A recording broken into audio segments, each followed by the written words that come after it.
Dahaka. It has found me here.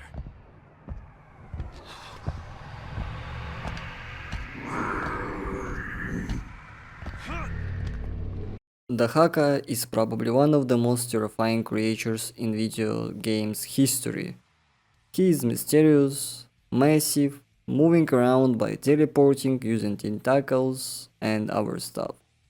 You know, only few people were not scared of this beast as a child. At times, it feels like Montreal Studio tried to make a horror game instead of an action platformer.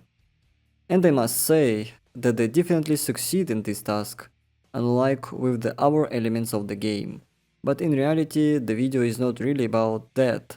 It's about how the prince was unable to change his destiny. Moreover, everything happened exactly as predicted by the timeline. And Dahaka probably played the main role in forcing the prince to do everything exactly as fate intended. I can compare his behavior to Shadi's, like in the previous video. It's very strange, completely unexplainable, and I would even say friendly towards the prince. And of course, I'm not talking about the fact that she killed his entire crew and threw him into the sea. I'm talking more about the fact that she didn't kill the prince when she had the chances. So the timekeeper had many more opportunities to kill the prince, but for some truly incomprehensible reason, mostly due to the plot reasons, he didn't do it. Of course, if he catches us during the chase, death is inevitable. But in essence, this is a game convention. Just like Kalina's death at the beginning of the game if we lose fight to Shadi. As we remember from the first part, this is just a fairy tale, a story and retelling from the future prince.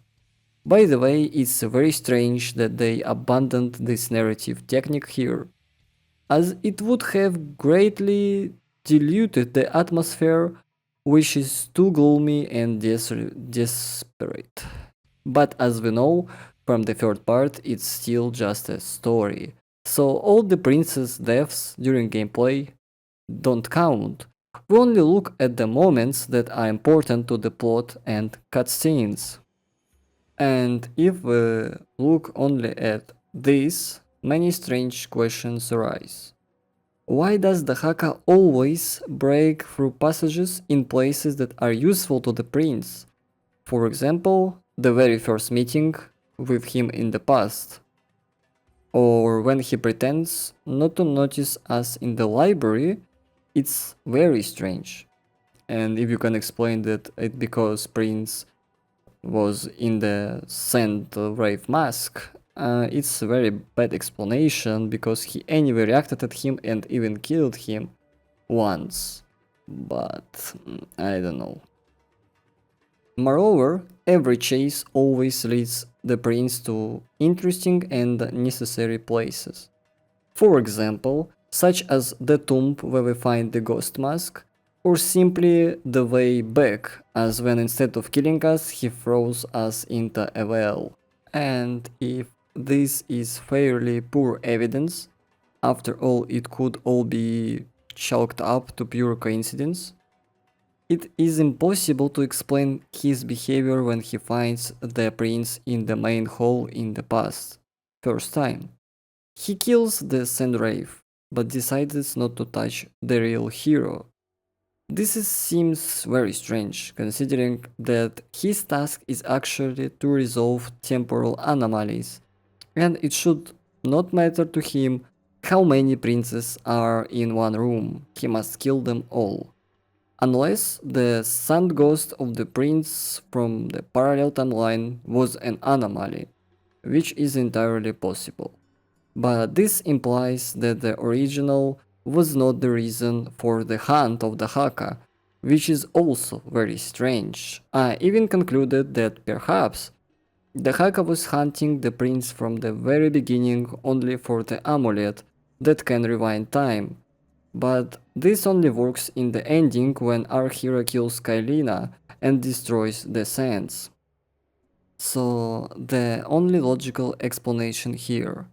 From the point of view of the plot confirmed in the final version of the game, is that Dahaka never intended to kill the original prince. It simply wasn't part of his plans.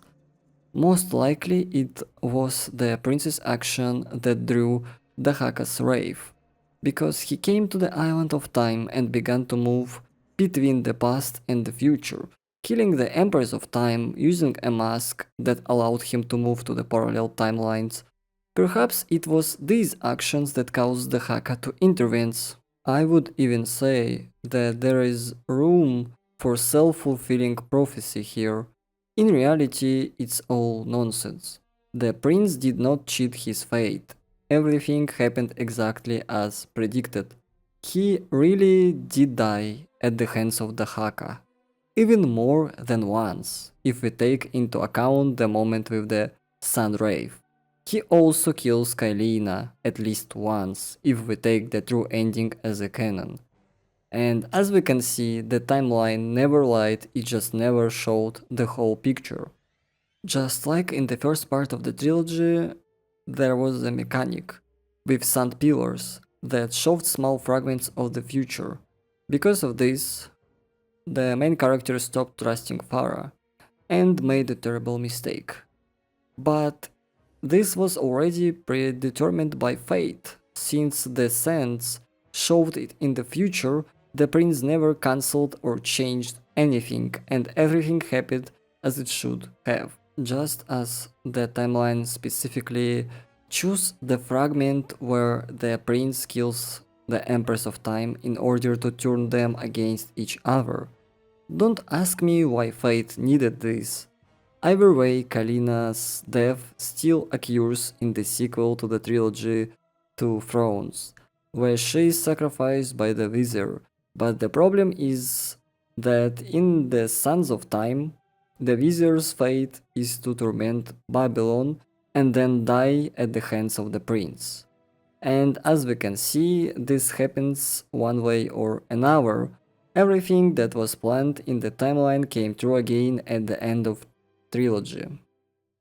The prince not only fulfills all the prophecies of the timeline, he also ends Kylina's fate with his own hands, whether it's a bad ending to the game or when he decides to take her to Babylon. And know that if Dahaka is a real guardian of time, it explains why he behaves so strangely. He always pretends to be trying to catch the prince, but playfully leads him to the right places.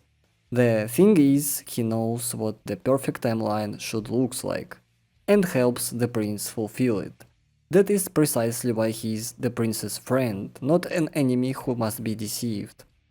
This could explain Dahaka's death in the true ending, if there was one at all.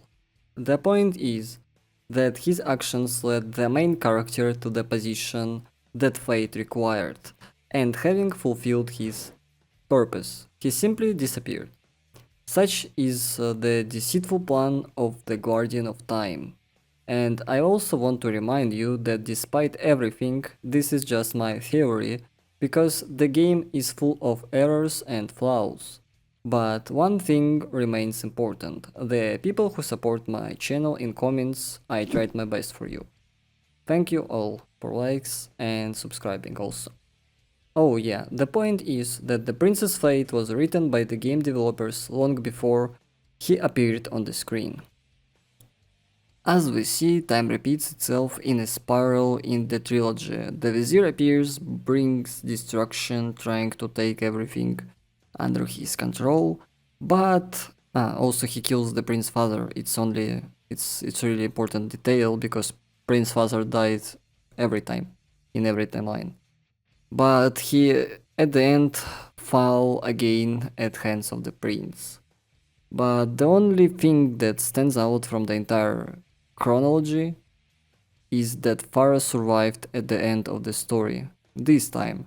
But if we take the first part of the game, Farah also survived after the time rewind, which means that this does not globally disrupt the prince's timeline. Otherwise, creatures like Dahaka would have come for her right at the end of the Two Thrones. Yeah, I really feel like Dahaka should have to survive, and the only reason why he disappeared was that he fulfilled his destiny also. And in the future, I plan to talk about the shadow personality of the prince. And I will talk about the next part of the trilogy because it's impossible to talk about shadow personality without it. And as well, I want to talk more about Ghost Drive and the horror component of the Warrior Within. There is also plenty information that waits us.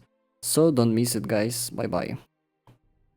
Most people think time is like a river that flows swift and sure in one direction. But I have seen the face of time, and I can tell you, they are wrong. Time is an ocean in a storm. You may wonder who I really am, and why I say this. Come, and I will tell you a tale like none you have ever heard.